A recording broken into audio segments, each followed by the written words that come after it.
OK, dans cet exercice, on va appliquer des mathématiques de base à notre code. Donc, ce qu'on va vouloir faire, en fait, c'est savoir combien d'essence on a dans notre véhicule. On va demander à l'utilisateur combien qu'on a d'essence. Et avec ça, on va essayer d'anticiper euh, combien de kilomètres on va pouvoir parcourir avec l'essence qu'on a. Donc, les informations qu'on a besoin, c'est assez simple. On a la consommation. On va avoir besoin, en fait, de trois trucs. Je vais vous les mettre comme ça. Hop.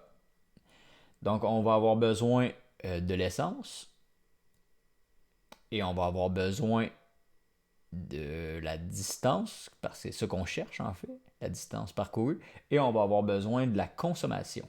Donc, combien on consomme. Euh, on va avoir des variables qu'on a déjà. Vous voyez là, on fait carrément de l'algèbre de base, on s'entend. On a une variable qui manque. Donc, on va avoir la quantité d'essence qu'on va assigner avec ça ici. Donc, quand on va entrer notre donnée, ça va nous donner remplir cette variable-là. Et on va avoir notre consommation. La consommation, on peut dire qu'un véhicule moyen va calculer 9 litres au 100 km. Donc, 9 litres au 100 km. Ce qui nous manque, c'est la distance. Donc, l'opération, regardez comment c'est logique. S'il me manque l'essence, j'ai les deux autres variables, la distance et la consommation, je vais être capable de trouver l'essence en multipliant un et l'autre.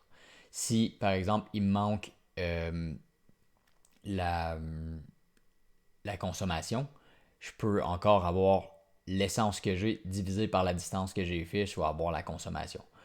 Donc, comment est-ce qu'on fait ça? Il ne faut pas oublier que c'est 9 litres au 100 km par 100 km. Donc, si on veut avoir un avis, pas un avis, un bon guess, il faut prendre en compte le 100 km évidemment.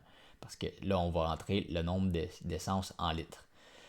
Donc, je vais simplement vous faire une petite démo que ça fonctionne. Si par exemple un véhicule moyen a une cinquantaine de litres d'essence dans sa voiture, on va avoir et qu'on brûle 9 litres au 100 km, on va parcourir 555 km à 90 km/h. Donc, voici le petit exercice.